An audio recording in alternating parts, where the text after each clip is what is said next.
En la agenda del nuevo gobierno sobre educación, un sector que fue central en la administración Petro, salta al medio del debate político un término que venimos escuchando con fuerza desde hace 10 años, la llamada ideología de género. La ministra de Educación, Vivian Morales, señaló que van a revisar qué está pasando con este tema en los colegios. Encontró eco en el Partido Conservador, pero llamó a la alerta en muchos sectores acerca de los derechos que se han ganado en materia de reconocimiento a la diversidad sexual. ¿Qué es la ideología de género? Hablamos con expertos desde la antropología, la teología y la política de género en Colombia. Hoy es martes 25 de agosto. Mi nombre es Carlos Solano y este es el Café de Hoy del Tiempo.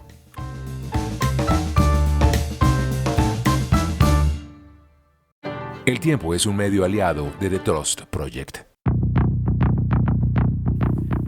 Primera actualización de algunas noticias de las últimas horas en torno al terremoto del pasado 10 de agosto. Se sabe a través de un censo empresarial que son 28.000 los negocios que representan o que presentan daños por consecuencias del movimiento telúrico.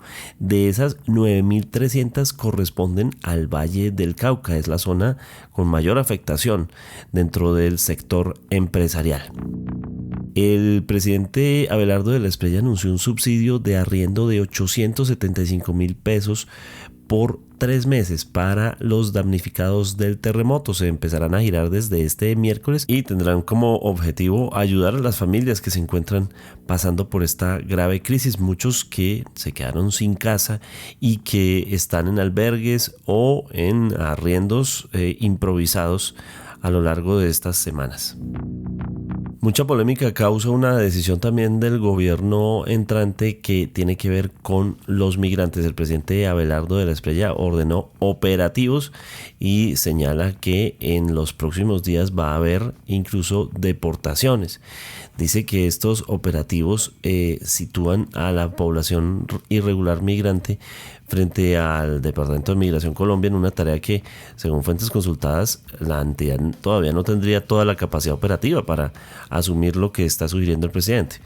En declaraciones que dio desde Barranquilla dijo: no voy a aceptar inmigrantes ilegales de donde sea que vengan que estén cometiendo fechorías en Colombia. Se van y los deportamos. La gran preocupación acá es si manejar el tema migratorio como un tema de seguridad deja por fuera otros terrenos fundamentales desde lo humanitario, desde lo social y también desde lo jurídico.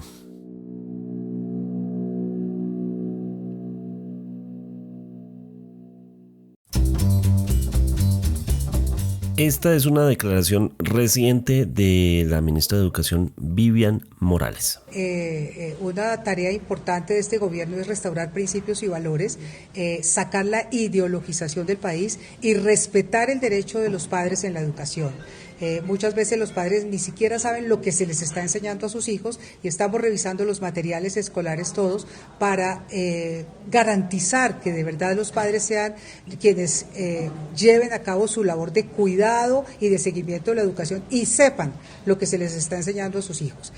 Obviamente ha habido una campaña woke que ha metido una cantidad de sutiles movimientos para apoderarse de la enseñanza y de la educación de los hijos, especialmente el programa de educación sexual integral. Aquí nada que se haga de espaldas a los padres, sin transparencia, sin el consentimiento y que no sea acorde con las edades de los educandos. Por eso, durante estos días, la ministra se ha reunido con, entre otros, el Partido Conservador, y de allí esta declaración del senador Efraín Cepeda. Rechazo al tema de ideología de género, que han querido incluir allí en muchos colegios y escuelas, y se denunció que maestros y maestras le preguntan, por ejemplo, a un niño que si de verdad tiene definido el género como hombre, que por qué no lo piensa mejor. Me parece que eso es un atropello a la libertad de ese muchacho o de ese niño que no tiene el criterio de decisión, y el primero dijo que es hombre. De manera que los principios y valores volverán a Colombia, esos principios y valores con que comulga el Partido Conservador colombiano. No es una bandera nueva y, para contexto, esta discusión la lleva Vivian Morales desde hace rato. Como senadora en el 2016, esta fue una declaración que dio en plenaria. ¿Qué es eso de la ideología de género? Senadora Claudia López, ministra, ¿A quién tratan de tomar del pelo?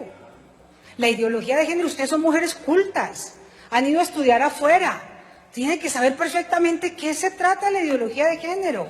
Lleva más de 30, 40 años construyéndose en el mundo, como lo mostró la senadora María del Rosario Guerra, y nos vienen a decir que no tenemos ni idea de qué es la ideología de género. Es el comienzo de la cartilla, es el comienzo del manual. No se nace siendo hombre ni mujer. Esa ideología de género que el mismo Papa Francisco rechaza. Esa mención puntualmente es clave para este tema porque significa la política que el gobierno ya ha expresado públicamente de que Dios esté presente en la forma en que se administra públicamente el país.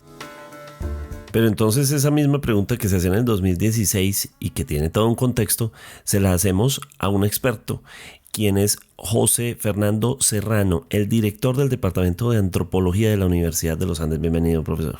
Gracias, buenos días y gracias por este espacio. Bueno que empecemos por aclarar el término para entender precisamente de qué estamos hablando. En primer lugar, el término ideología de género como palabras, como concepto, es un concepto que se acuñó en los años 90, específicamente por sectores teológicos, por sectores filosóficos, principalmente el Vaticano, como una forma de reacción a lo que se estaba discutiendo en los años 90 en términos de derechos sexuales y reproductivos a nivel internacional. Entonces, en ese ejercicio donde en espacios como, por ejemplo, pues las Naciones Unidas y conferencias internacionales como la de Beijing, se estaba poniendo el tema de derechos sexuales y reproductivos como un tema de agenda pública internacional, sectores que estaban en contra de esos temas acuñaron el término ideología de género para cuestionar la idea de que estábamos hablando, por ejemplo, de derechos o de temas que estaban, digamos, asociados a agendas más amplias de cambio social o, por ejemplo, a temas que estaban siendo puestos en discusión por los feminismos. Entonces, ideología de género fue una forma de llamar a todo lo que estaba pasando desde ahí, de en buena medida empaquetarlo en un concepto útil para los sectores críticos o que estaban reaccionando ante eso y empezaron a empaquetar, y uso esa palabra ahí, en ese concepto de ideología de género una cantidad de cosas muy diversas. Entonces, es la primera cosa.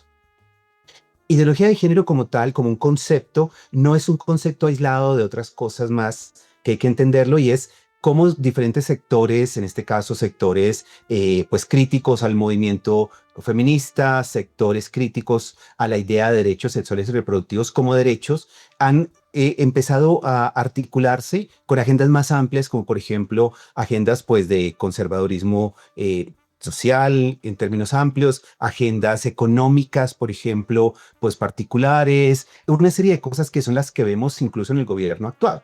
Por ejemplo, estas agendas que asocian la idea de la respuesta a los problemas de seguridad es más punitivismo, o estas ideas de que la respuesta, por ejemplo, precisamente al tema de la educación es privatizar la educación.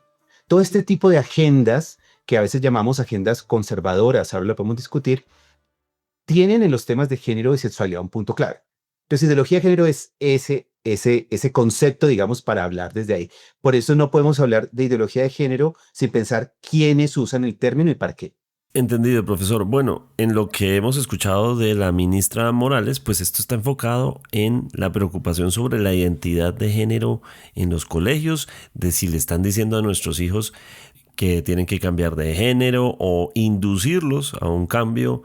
Esta es la preocupación de la ministra. ¿Tiene sustento esta preocupación acerca de la cátedra en los colegios con respecto a los niños y la orientación sexual? Y por eso es importante ubicar este tema en un debate más amplio, porque como usted señala, el tema ha sido asociado un poco como a la producción de desinformación. Se usa precisamente esta idea de que existe una ideología para asumir que, por ejemplo, no se debe hablar de sexualidad en los colegios o para señalar que se están enseñando ciertas cosas, cuando realmente, y por eso es preocupante la afirmación de la ministra, porque no es claro qué es lo que se va a revisar, desde qué lógica y para qué.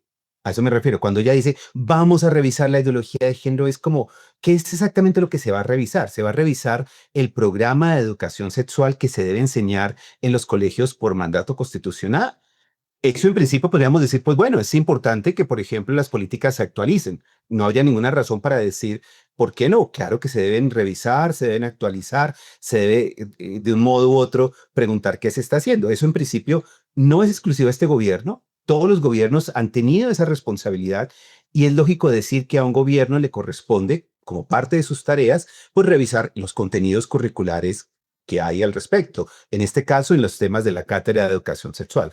Una cosa es decir, vamos a revisar, vamos a ver en qué estado está este asunto, qué es lo que le corresponde a un servidor público. Otra cosa es decir que se va a hacer eso desde esta idea de es que hay una crisis de valores, es que hay, están a los niños enseñándole lo que no es. Hacerlo desde ahí es lo que resulta problemático en un funcionario cuya responsabilidad, en este caso el de la ministra, pues es revisar esto con la lógica de una política pública, con la lógica de qué se está implementando y para qué, no desde un presupuesto de algo que primero no existe, sí que no sabemos realmente en dónde está y que no es claro en términos de cómo se va a hacer, con qué recursos, para qué objetivos. ¿Cómo entender este tema desde la fe, desde otra óptica? Y para eso nos acompaña el profesor Fidel Ramírez, director de posgrados de la Universidad del Bosque, pero además licenciado en Teología y Filosofía. Bueno, digamos que este no es un asunto nuevo, ya nosotros tuvimos que enfrentar estos debates hacia el 2015, especialmente en el marco de los procesos de revisión de manuales de convivencia que se solicitó desde la Corte Constitucional a las instituciones educativas. Y ya en ese momento planteábamos algunos asuntos que es importante tener en cuenta. Y lo primero de ello es en relación a el uso de la misma categoría de ideología de género. Y creo que vale la pena que tengamos en cuenta que todo debate social y cultural es ideológico. ¿Por qué? Pues porque básicamente nosotros los seres humanos nos movemos a partir de un mundo de ideas. ¿Dónde está realmente el meollo del asunto? Es cuando utilizamos la palabra ideología para desprestigiar algunas posturas y señalarlas básicamente de posturas sin fundamentos y además dogmáticas, y eso le hace perder fuerza y valor. En el caso concreto de la ideología de género, debemos señalar que la ideología de género como categoría surge en el mismo contexto de la Iglesia Católica Romana. Y esto ha sido ampliamente investigado por expertos y expertas, quienes haciendo un rastreo a algunos discursos de la jerarquía, entiéndase por jerarquía, los obispos e incluso en su momento el Papa Juan Pablo II, empieza a construir la idea de que existe un deseo de algunos grupos sociales por desestabilizar los modelos de familia tradicional, ¿sí? Y esto especialmente por, digamos, como un acto de reacción a lo que fueron las convenciones de poblaciones de Cairo y también los trabajos que posteriormente se llevaron a cabo en Beijing, donde se reconoció la necesidad de llevar a cabo políticas que permitieran especialmente a las mujeres avanzar frente a unas lógicas que las había llevado tradicionalmente a una inequidad en la relación con los hombres, ¿sí? Estaba documentado en ese momento ampliamente cómo las mujeres tenían menos condiciones de acceso en asuntos de educación y por ende también menos posibilidades para el ascenso en carreras profesionales. Y la Iglesia Católica, en asocio con otras religiones, y especialmente con grupos bastante tradicionales, establecen que es necesario hacer un freno social a estos elementos.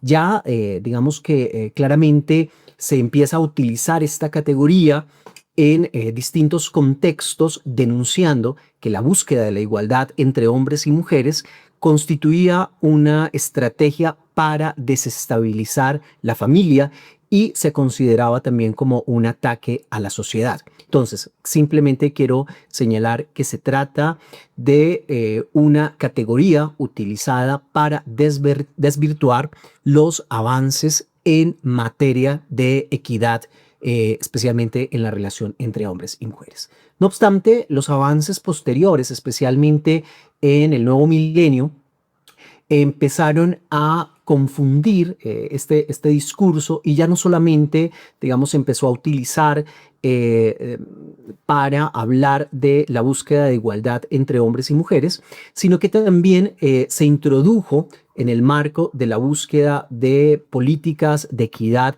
que permitiera la superación de la discriminación, especialmente por orientación sexual e identidades de género, y entonces empezó a tomar un matiz distinto y se empieza a decir que, así como se dijo en algún momento, que la búsqueda de reivindicar los derechos de la mujer, ¿sí? A hoy en día la búsqueda de reivindicar los derechos de personas con orientaciones sexuales e identidades de género es una estrategia, en este caso, para homosexualizar, ¿sí? Y ese ha sido el discurso que se ha manejado. Además, es una estrategia transnacional, porque no solamente ocurre en Colombia, realmente ha sido un discurso que se ha impulsado a lo largo de Europa y América Latina, y a través del cual también se han impulsado las campañas electorales de algunos candidatos a la presidencia de estos países. Vuelvo y reitero, siempre diciendo que se trata no, como lo planteamos los defensores de derechos humanos, como una estrategia en busca de la equidad, sino como una estrategia en contra de los modelos sociales tradicionales que muchas veces han sido inequitativos. Volvemos con el profesor Serrano. Hemos oído hablar de las cartillas de género. De hecho, las han descrito, han mostrado páginas. Y en España también hubo mucho ruido con este tema. Así las describían en un noticiero hace algunos años. Tenemos la cartilla en construcción que preparó Naciones Unidas y que ha generado toda la controversia. El documento estuvo disponible durante varios días en la página del Fondo para la Población. Aquí algunos de los apartes que han resultado más polémicos. Por ejemplo, en la página 19 dice, se empieza a entender que uno no nace siendo mujer u hombre, sino que aprende a hacerlo de acuerdo con la sociedad y la época en las que se crezca. En la página 23, otro ejemplo sobre la orientación sexual, dice que otra forma de expresión de la orientación sexual tiene que ver con sentirse atraído erótica y afectivamente hacia hombres y mujeres. Esa orientación sexual se conoce como bisexual. Está bueno eso que dice el ejemplo de las cartillas, porque por varias cosas. Primera, esto es el ejemplo claro de cómo han operado estos sectores que se oponen a estos temas, produciendo pánicos morales y produciendo miedo sobre cosas que no existen. Quienes estemos aquí, quienes nos estén escuchando y que hayan estudiado en colegios públicos, pues saben que la realidad de este país es que en los colegios públicos no se entregan libros. Entonces, en ese sentido, la realidad de nuestro país es que ningún colegio nos entregan materiales de estudio. Nos toca fotocopiar las guías de trabajo que el profesor se inventa o este tipo de cosas. Entonces, mire cómo aquí hay varias cosas que son realmente raras. Uno, primero, ese miedo o esa idea de que existe un algo que se está imponiendo a los estudiantes cuando la realidad es que no lo hay, entre otras cosas porque ni siquiera hay condiciones materiales para eso. Nuestros colegios no se le entregan libros a los estudiantes, primera cosa. Segundo, si existen unos contenidos de la Cátedra de Educación Sexual que vienen implementándose desde hace más de 20 años. De hecho, la Cátedra de Educación Sexual se creó hace muchísimo tiempo como parte precisamente de la necesidad de enseñar a nuestros estudiantes temas básicos de sexualidad, protección del cuerpo, autonomía, etcétera, etcétera, que están distribuidos en el currículo en diferentes maneras, etcétera, etcétera, como se enseña en otros tipos de temas. Entonces, en ese sentido, ahí es donde está el error. Lo que empieza desde ahí, y por eso es importante entender en el caso colombiano qué pasó en el año 2016, en el marco de las discusiones sobre precisamente el acuerdo de paz, ciertos sectores del país, de los cuales la actual ministra ha hecho parte, inventaron la idea, y eso es muy importante y por eso la discusión, se inventaron la idea de que existían unas ciertas cartillas que no eran ciertas, que circularon como un supuesto, incluso las imágenes circularon, una serie de cosas que no eran reales, las circularon para hacer dos cosas. Una, para cuestionar el acuerdo de paz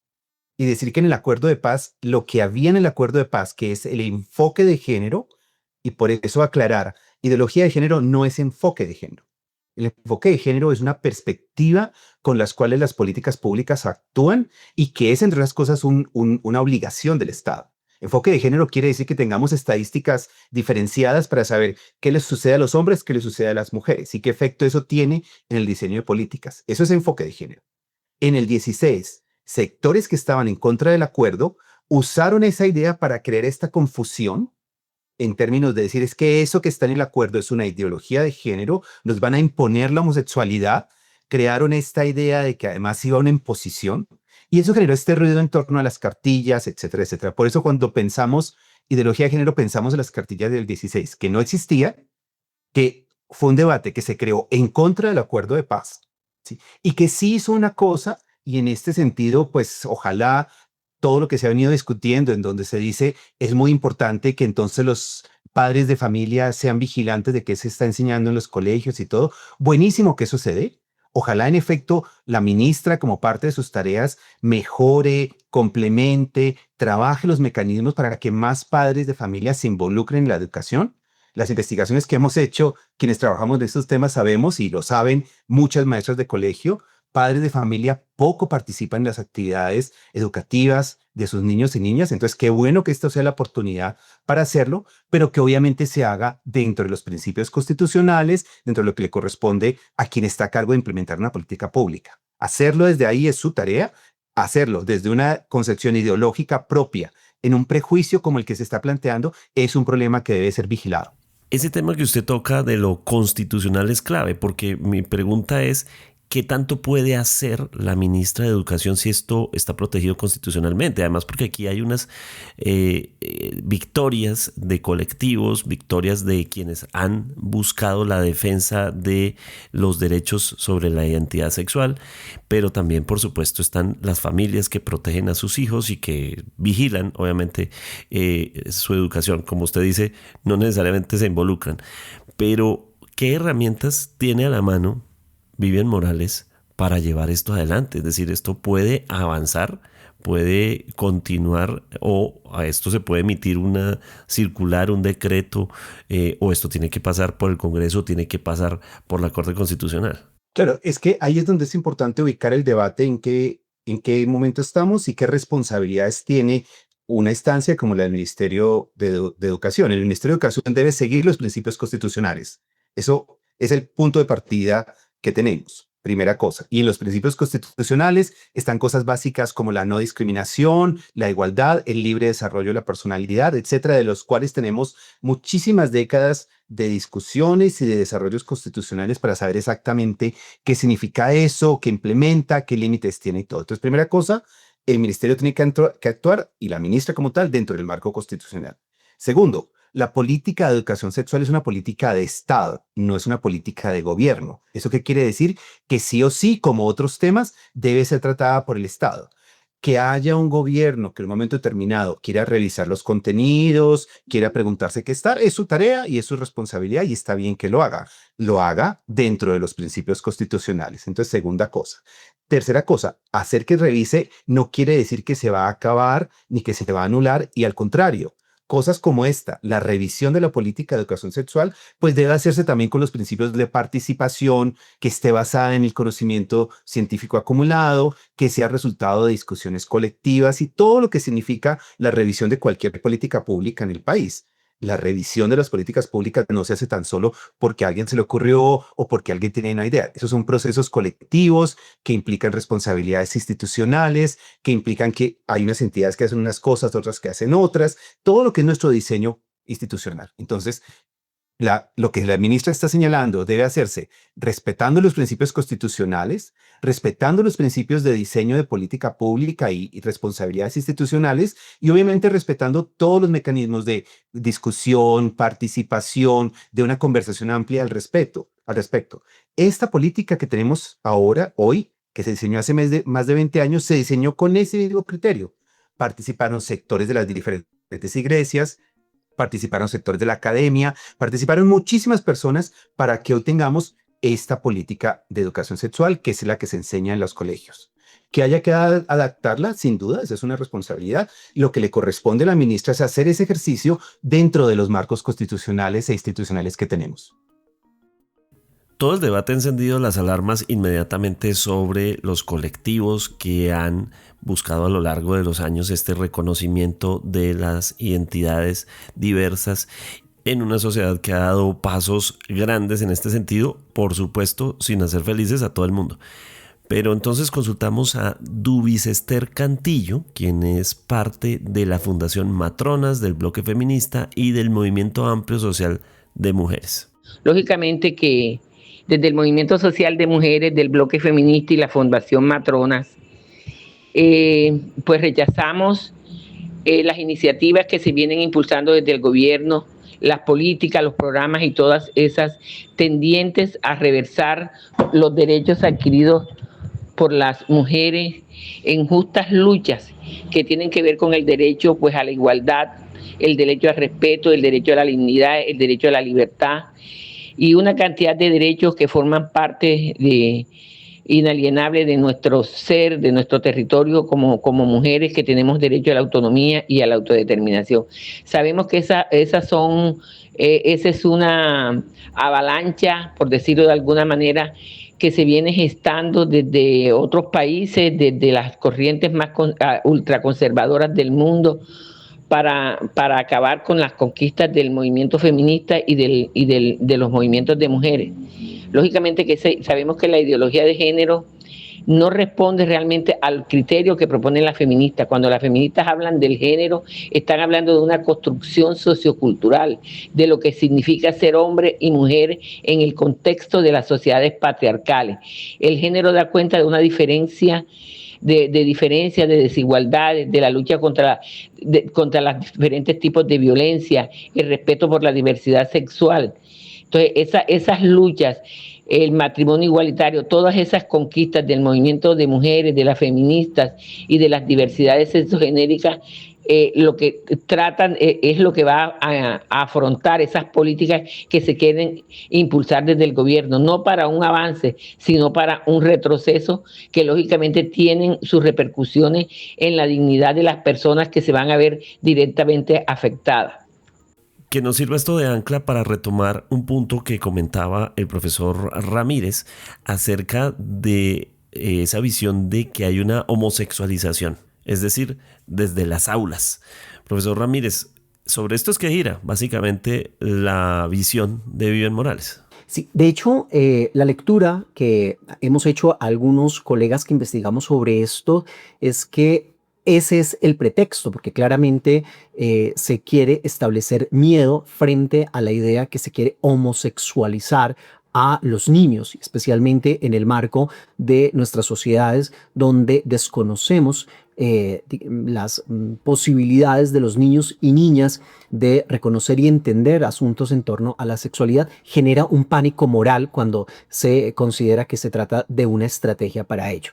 Sin embargo, es importante entender que no es un ataque en contra de las personas heterosexuales, ¿sí?, sino más bien una búsqueda de garantía de los derechos de las infancias LGBT.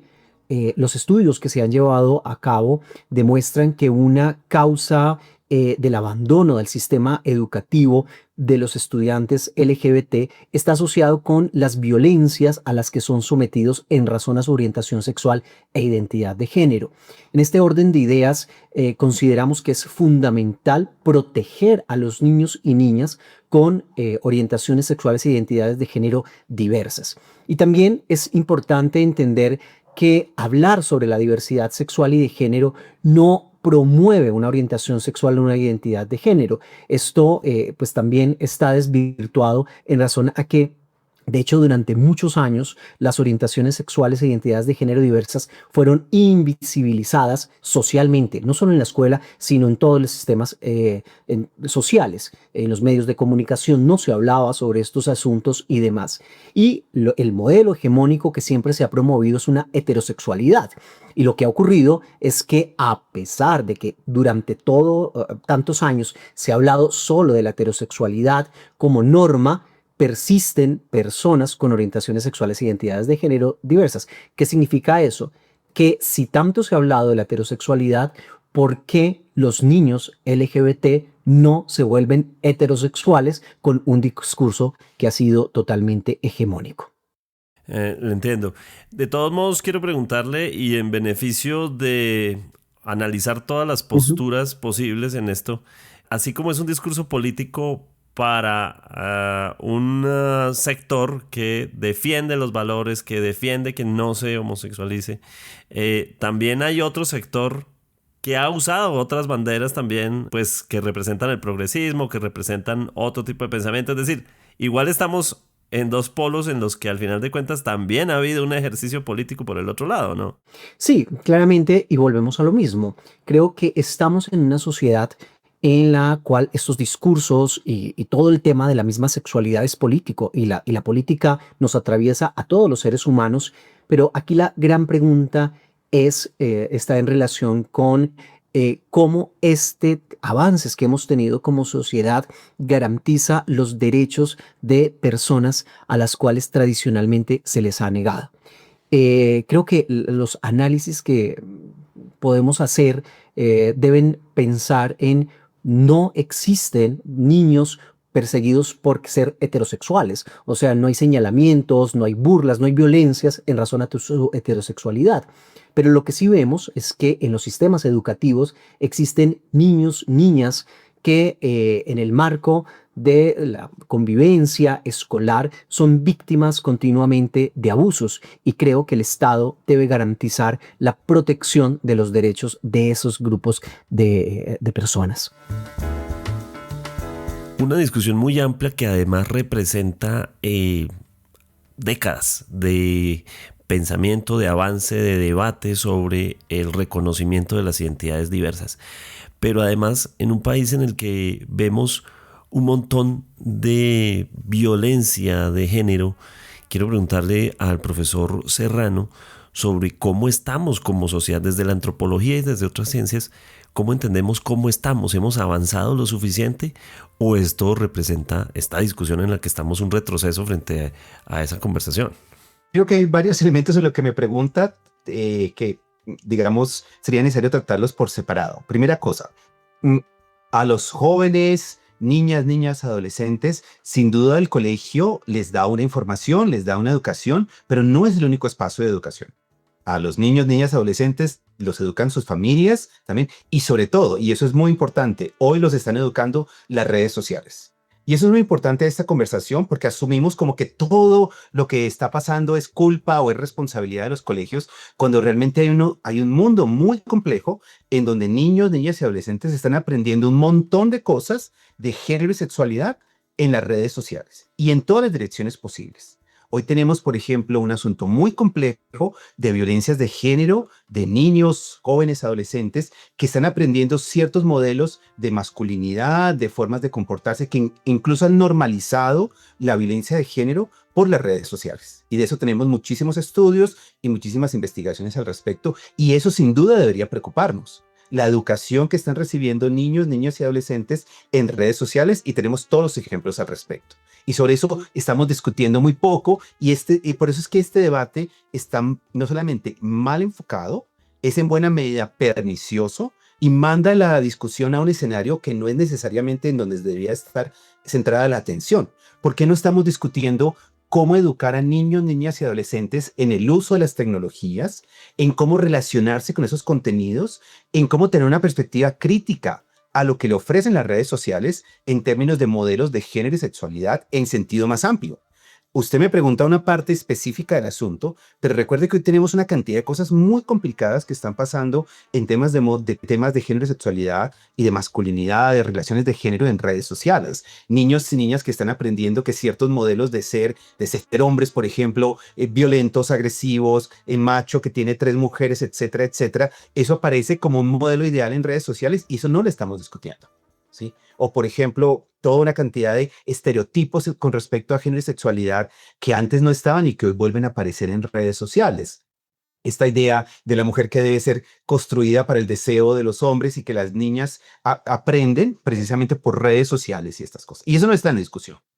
Entonces, en ese sentido, es importante no solo reducir a una parte de la conversación, es que están en el colegio o en las redes sociales escuchando que existen personas homosexuales. Es que eso no es una cosa que se imponga en el colegio, está en la realidad que ellos ven, la ven en sus redes sociales, escuchan, etcétera, etcétera, porque además la diversidad y las posibilidades del género sexual están en todos lados. Lo que tenemos que hacer es no educar una generación que tenga capacidad crítica con respecto a lo que recibe en redes sociales, que el colegio sea un espacio seguro para hacer esas preguntas, porque precisamente el colegio y la educación debe ser un espacio donde niños, niñas, adolescentes, uno se sientan en seguridad en como sea. Y niños, niñas y adolescentes tienen identidades de género desde que llegan al colegio, y su colegio no necesariamente porque una profesora o porque un profesor les diga a las niñas, tú tienes derecho a que tu cuerpo se respete, eso no lo va a hacer lesbiana.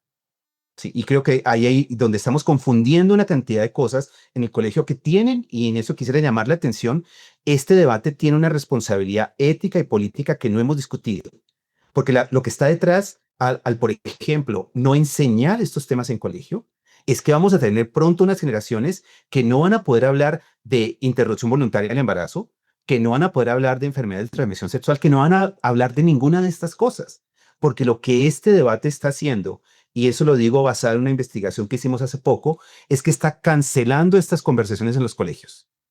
Profesoras y profesores ya ni siquiera se atreven a hablar de sexualidad, mencionar la palabra género, porque se sienten que se arriesgan a que les caiga todo un montón de gente en contra de ellos. Y eso lo que va a llevar es que esas preguntas que sí se están haciendo, niños y niñas, porque las ven en la televisión, porque están en las redes sociales, no tengan posibilidades de ser discutidas en un espacio educativo como debe ser la escuela. El efecto de esta conversación es realmente llevar a una generación que no va a tener espacios para hablar de sus temas y que va a buscar la respuesta a esos temas. ¿Dónde la va a encontrar? En las redes sociales y en la información que allí está. Toca usted un tema del que además tenemos una referencia relativamente reciente de la serie de televisión Adolescence, que plantea este tema de los incels. Exacto. Y del efecto que va a tener esto en la sociedad más adelante con respecto a otras violencias. Claro, es que exactamente por eso, y usted lo señala muy bien, y es parte de estos discursos es que mandan la atención a ciertas cosas. Entonces nos preocupa que en el colegio se vaya a hablar de que existen personas homosexuales, pero resulta que no nos preocupa que en redes sociales y en otro montón de cosas, chicos estén normalizando la violencia de género. Tenemos suficiente información que señala a nivel local y a nivel internacional que el principal espacio de educación sexual para hombres jóvenes es la pornografía. No voy a entrar a hacer un juicio al respecto, pero eso ya nos abre un montón de preguntas. Los chicos no están aprendiendo de cosas de sexualidad en el colegio, la están aprendiendo en la pornografía. Y eso tiene una cantidad de efectos sobre qué imaginan como deseable, qué imaginan como el comportamiento que se espera, una cantidad de cosas. Y esa conversación no la estamos teniendo aquí al centro. O cosas como la que usted señala de formas de violencia que se están normalizando y que son las que deberían estar en discusión. Y a eso sí no le ponemos atención. Sí, a eso sí no lo vemos como una ideología, sino que sencillamente o lo ignoramos o lo vemos como normal. Entonces ese es el problema de la forma como este debate se está haciendo, que nos está mandando la atención, un poco como decimos en otros lados, crea unos chivos expiatorios que son fáciles de identificar, donde muchas personas van a actuar dejando de lado otras cosas donde sí debería estar centrado el debate, y eso es lo que no estamos escuchando todavía. Esperamos escucharlo más adelante de la ministra de Educación como responsable de estos temas, que nos diga exactamente cuando dice esa revisión qué se va a hacer, de qué manera y para qué, y qué nuevos contenidos van a ingresar allí. Este es un panorama real, gravísimo, y que los que somos padres de familia lo vemos a diario cuando vemos a nuestros hijos en esas conversaciones con sus amigos de colegio, y nos preocupa de qué están hablando y dónde se encuentran las amenazas. Pero ahora vuelvo con el profesor Ramírez para cerrar, y hablaba usted de la educación católica, y en ese sentido seguramente muchas familias que se identifican con el pensamiento y con la ideología o con la fe católica, pues se identifican con las banderas de Vivian Morales. Sin embargo, quiero preguntarle si esto sí está aglutinando a toda la comunidad católica y cristiana en torno a esos mismos principios, o si aquí hay una atomización, es decir, si hay sectores que no están acompañando las posiciones de Vivian Morales. Bueno, Yo creo que como una estrategia política se ha utilizado y ha generado muchas movilizaciones. Y creo que efectivamente es un discurso que puede llamar a muchísimas personas a unirse. Algo que llama mucho la atención es que, por ejemplo, Colombia fue tradicionalmente un país católico en sus mayorías, no tanto practicantes, pero al menos había un reconocimiento católico y en muchos contextos había un distanciamiento entre católicos e iglesias evangélicas, incluso con algunas iglesias históricas. Pero lo que vimos en el 2016 básicamente fue cómo a través de un discurso un tanto manipulado por algunos sectores se logró unificar bajo una misma bandera, de tal suerte que ciertos sectores conservadores de estas iglesias encontraron eco y se articularon. Entonces, frente a la pregunta que me plantea, claramente habrán unas coincidencias morales con algunos sectores católicos y protestantes, pero vuelvo y reitero, también existimos otros sectores pertenecientes también a las iglesias, ¿sí?, que no estamos de acuerdo con esa visión en torno a la sexualidad, porque claramente en el marco de una teología del cuerpo que tenemos en las distintas confesiones, especialmente desde el cristianismo, entendemos que en el marco de la dignidad de las personas, ¿sí?, el tema de su sexualidad es una dimensión trascendente y muy importante, y entendemos también que el goce pleno de la sexualidad hace parte de la misma posibilidad de desarrollo de la autonomía de las personas, que está protegida incluso en esa relación trascendente e espiritual con Dios.